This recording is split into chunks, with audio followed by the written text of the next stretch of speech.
And shout out, Tim. You definitely are in before Gabe today. All right, so we got we got recruiting with Guns. So Guns, go ahead and take it over. Yeah, guys, we have definitely a lot of information here. So we're gonna kind of go over some offers, also a commit, and we'll start with him.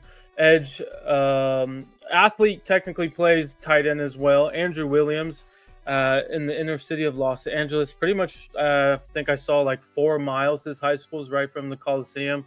He got an offer today from Henny, and pretty much, hey, sealed the deal, and he announced his commitment today.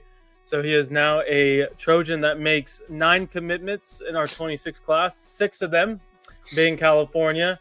So that's just a great start for locking down SoCal and What was that California again? in general. Gents? How many? Again, that's 6 out of 9. Yep, 6 out of 9. You hear that, Blackie Chan? Um, You Oh yeah, believe? no.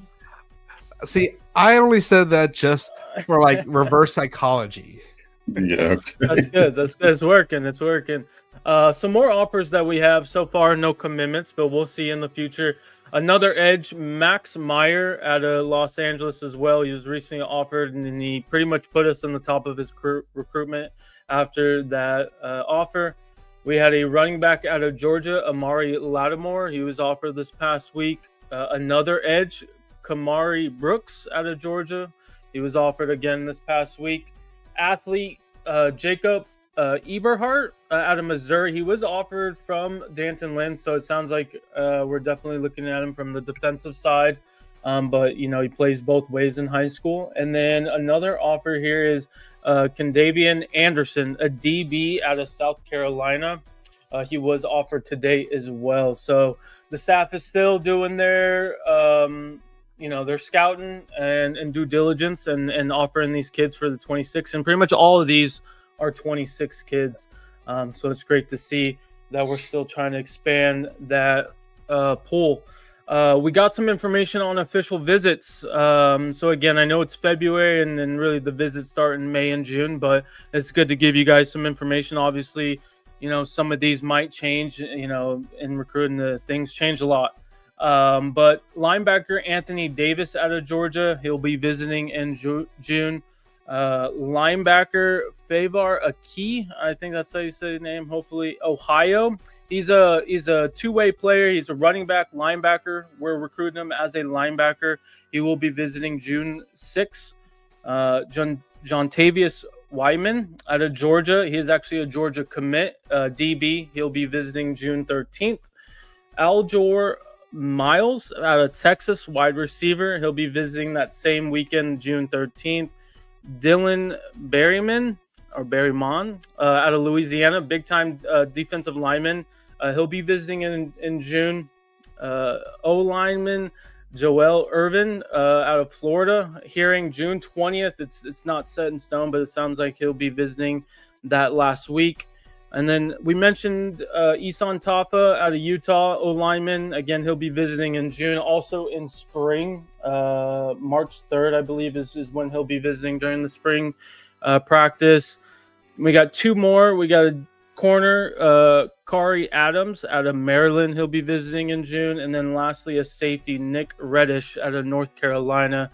He'll be visiting in June. So it looks like the staff is definitely looking at the out-of-state kids, getting them kind of locked in, and then obviously we'll probably transition to our in-state kids and whatnot. But I mean, it's just great to get a lot of these kids booked and kind of go from there. So it's exciting time for 26 class. We're currently, again, the second-ranked class in 2026, and again, we're just going to continue to soar. So buckle up and enjoy the ride. And then I know you mentioned his name, the commitment, but shout out to the kid. I mean, Fremont's not really known for football, so if he got an offer, he must have stood out on whoever from USC who extended that offer. So shout out to the kid, because that's definitely the inner city, and Fremont's not really known for football like that. So yeah, shout out to the kid for making it happen. Yeah, 6'5", 220. So it's got a great frame, and that's kind of what we're looking like from a size and height perspective. for those edges. So it sounds like Chad Savage, knocked on the door and said, "Hey, Coach Henny, this is a kid that I was looking at for tight end. This might be something we want for the edge." So Henny offered him, and yeah, he sealed the deal. So excited for the kid, and just another Cali kid. Yeah, that's what I was about to say. Like, it's a coincidence that he had a what is it called, an offer from CSU, and like one of his top offers. So it's definitely good to see that Chad Savage is already making an impact, especially on the California area. So it's really good to see. So Absolutely.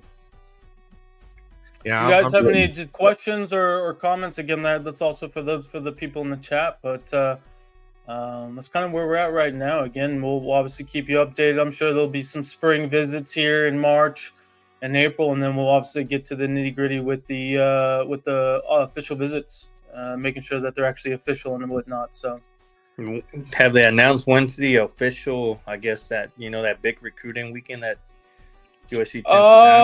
No, I'm gonna guess it's the 13th or the 20th. I think last year we did technically 2 big ones, so that wouldn't surprise me at all. But yeah, I definitely think it's going to be in that middle of June is probably going to be your biggest one. Yeah, but no, our recruiting is definitely kicking up, and this is the start of locking down Los Angeles again, like, or California just in general, like. And I hear we're making good leeway when it comes to the modern day wide receivers with what's his name? The Caden Dixon Wyatt. Yeah, he pretty much said that regardless of the offer coming in now versus last year, he doesn't really care about that. He's just glad that he has the offer, and we're pretty much right up there at the top with some other schools. So it sounds like he's feeling good about where we're at. And Vance Spafford as well. We're still on an uphill battle with him, but I think from what we've been seeing is that it's a high chance that Georgia doesn't keep him, and that we have a good shot at flipping him. So absolutely, definitely going after modern days wide receivers at this point. Yeah, and then all of them, right?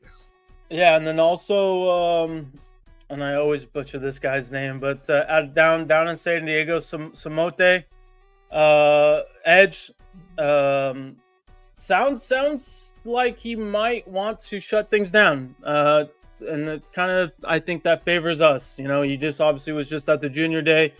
And obviously we took a couple of the people from Notre Dame in terms of the front office, right? And that was pretty much the other competition.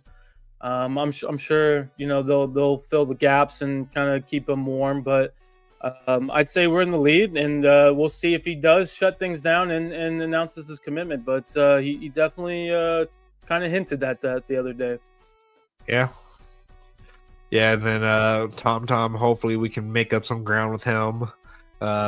Which even just getting him on campus for that junior day, I hear is a big deal. So absolutely. And I think Xavier Griffin has been slightly trying to recruit Chris. I can't. Why am I forgetting his last? Chris Henry Jr. So I guess he's been slightly trying to recruit him for us, which. That'd be crazy if we can pull all of modern days wide receivers. Right, that would be definitely fascinating. Yeah, and I mean Xavier seems like he's really locked in. He's out of Georgia, obviously, right? So there's that fear and whatnot. Yeah, but it's just crazy. Seems like he's always wearing USC gear.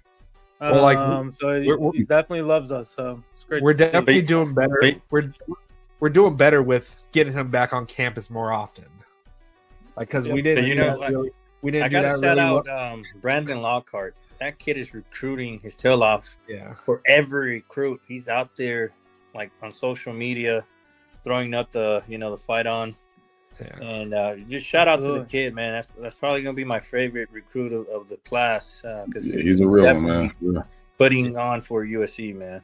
No, Yeah. no, nothing against the other kids, but Brandon Lockhart seems like he's fully locked in.